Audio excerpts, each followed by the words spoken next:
Hola, buenos días, buenas tardes, buenas noches o a la hora que estés viendo este video.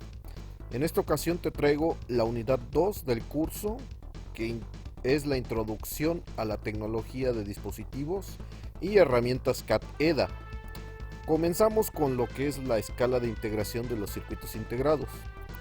En la industria electrónica es muy importante la miniaturización de los circuitos integrados y ha pasado por muchas etapas, comenzando con la escala corta de integración o también su acrónimo en inglés SSI, Short Scale Integration, la escala media de integración, Medium Scale Integration, y la escala grande de integración, Large Scale Integration. Actualmente se maneja la famosa escala de los 3 nanómetros, que la popularizó mucho AMD, e incluso se espera que haya una familia o una evolución de esta escala a menor, es decir, menor tamaño, lo que aumentaría tanto la capacidad de componentes en un circuito integrado, así como la frecuencia de trabajo. La escala de integración más pequeña de todas, es decir, la SSI, no tiene mucha capacidad, puede albergar hasta 12 compuertas. Después le sigue la escala MSI, que puede almacenar un mayor número de compuertas. Tiene un límite de hasta 100 compuertas. Este tipo de integración es muy usada en sumadores y multiplexores. Después tenemos la escala LSI, que tiene una capacidad mayor a las anteriores. Esta tiene un límite de 1000 compuertas y la usan los microcontroladores para su tipo de integración. La escala alta de integración y la nueva tecnología de los 3 nanómetros superan más de las 10.000 compuertas. Esto lo dejo un poco subjetivo, dado a que todavía no se ha dado algo oficial por parte de las compañías que generan y fabrican los circuitos integrados. Todas estas escalas tienen sus ventajas, tales como la expansión en aplicaciones portátiles, la reducción de longitud de conexiones, una menor influencia de la frecuencia, y a esto me refiero a que cuando un circuito integrado o a un circuito electrónico se somete a una alta frecuencia, tiende a irradiarla. Esto se vuelve muy problemático con el famoso concepto de compatibilidad electromagnética entre dispositivos. Después tenemos el incremento de la respuesta del circuito, muy útil para aplicaciones que requieran casi tiempo real. Reducción de capacitancias parásitas, dado a que entre más pequeño sea el circuito integrado, es muy difícil que se generen las capacitancias parásitas.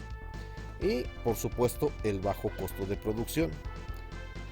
Sin embargo, también están las desventajas, que es el incremento de disipación de temperatura, es decir, entre más pequeño sea el circuito, es más fácil de que empiece a generar demasiado calor, cosa que hay que disiparlo. Da dificultad para mezclar con otras tecnologías, dado al tamaño que tenga. La fabricación de estos circuitos también requieren un equipo especializado y por supuesto la soldadura de estos componentes, que es muy delicada y precisa. En esta figura te muestro un componente tipo QFN que mide 5 milímetros. Los circuitos integrados, especialmente los circuitos integrados enfocados en la electrónica digital, están representados por familias lógicas. Estos circuitos están basados en 4 principales familias fundadoras, que son la RTL, cuyo acrónimo es lógica resistor transistor o resistor transistor logic, la DTL, que es lógica diodo transistor o diode transistor logic, la TTL, que es la lógica transistor transistor o transistor transistor logic, y la CMOS, que es la lógica complementaria de óxido metálico de semiconductor. Vamos a graficar o vamos a ver que el circuito para una lógica RTL pues nada más consta de transistores y resistores. Este circuito corresponde a una compuerta lógica NOR. Para una DTL vemos que existe una conexión con diodos, resistencias y por supuesto los transistores. Aquí tenemos que este circuito representa a una compuerta NAND.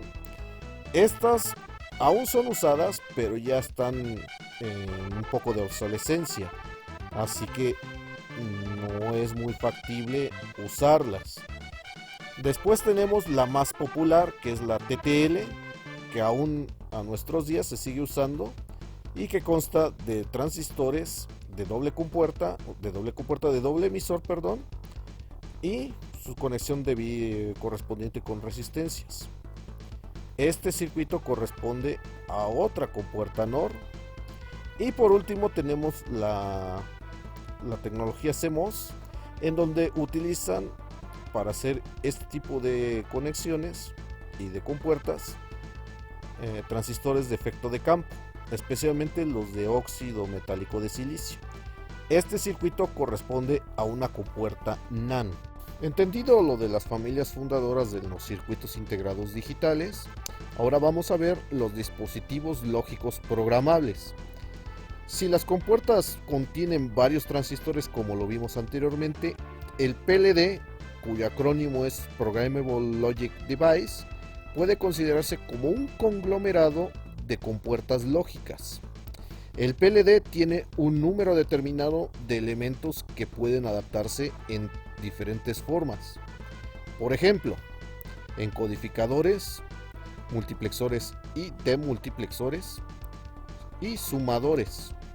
Además, los PLDs tienen diferente tipo de clasificación enfocado a diferentes aplicaciones. Entre los PLDs también existe la clasificación de estos mismos. El PLD más básico es un arreglo lógico programable o PLA, que consta en la siguiente estructura general que te muestro, en donde tenemos diferentes entradas que entran a un bloque de entrada o inversores buffer. Estas entradas pueden sacar este bloque, buffer puede sacar las entradas que estemos metiendo como una salida normal, es decir, una salida verdadera o una salida complementaria, lo que correspondería a una negación de las entradas. Después del bloque buffer pasa a lo que es el plano AND, en donde en el plano AND se hace el producto de términos.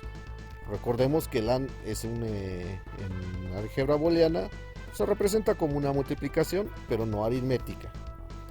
Y después pasa al plano OR, en donde se realizan las funciones deseadas. Ya que vimos una estructura básica, ahora sí vamos a ver el diagrama a nivel compuerta del PLA, en donde vemos la estructura o el bloque que corresponde a los buffers de entrada y salida y sus respectivas negaciones. Posteriormente tenemos el plano AND encerrado aquí en este recuadro segmentado verde, en donde cada asterisco corresponde a una conexión con las compuertas AND que puede ser mantenida o quemada durante la programación. Posteriormente se tiene el plano OR, que de la misma forma que en el plano AND también tenemos conexiones que pueden ser mantenidas o quemadas durante la programación. Este diseño representa dificultades al momento de fabricar y tiene una cierta reducción de velocidad en su rendimiento. Por lo tanto, una solución es dejar uno de estos dos planos fijo y el otro programable. Dependiendo cuál plano dejemos programable y cuál dejemos fijo, vamos a tener dos variantes. La que es muy común verla en memorias de solo lectura programables o las PROM, en donde el arreglo AND se mantiene fijo y el arreglo OR o el plano OR es el que se puede programar, es decir, quemar o mantener las conexiones. Posteriormente tenemos el más sugerido para este tipo de aplicaciones, que es la lógica de arreglo programable, en donde el plano AND es el que se puede programar, mientras que el plano OR se mantiene fijo. Además de este tipo de programación, planos, tanto AND como OR, también existe una clasificación de PLDs por número de elementos. Estos son agrupados en tres grandes grupos. Lo que es el SPLD, que mantiene como unas 100 compuertas. El CPLD, que tiene 50 o más SPLDs. Y por último tenemos el FPGA, que tiene hasta o más de 8 millones de SPLDs. Estos dispositivos tienen sus modelos y marcas correspondientes, que las más famosas son las siguientes. En el SPLD tenemos el Cypress, que es el PAL, o el Lattice, que normalmente utiliza la nomenclatura GAL.